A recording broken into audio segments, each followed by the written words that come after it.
చక్కగా పనిచేసుకోవాలని ఉద్దేశంతో ఒకరిని పార్టీలను ఉద్దేశం కానీ ఒకరిని ముందు పెట్టాలి పైన పెట్టాలి తెలుగు పెట్టాలన్న ఆలోచన కూడా ఉండదు.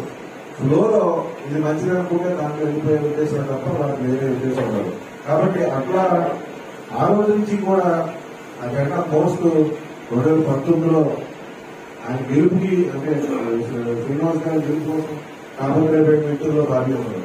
అయితే అప్పుడు మనకి ప్రతికూల పరిస్థితి ఉన్నప్పటికీ కూడా అలాగే అదే 100% కమిట్మెంట్ తో ఉండి ఇవాళ 2024లో మన నిర్ణయం అంటే అంటే ఒక గంటపాడు అనే ఒక ఏరియా మొత్తాన్ని కూడా కవర్ చేసుకుంటూ అక్కడ రోడ్డు పనులు ఉంటాయి, కష్టాలు నష్టాలు ఉంటాయి, ఇబ్బందులు ఉంటాయి. అయినప్పటికీ కూడా పరిస్థితులు దాన్ని కూడా అలా ముందుకు తీసుకొచ్చి వాళ్ళు ఎందుకని ఆయన నమస్కారాలు అలాగే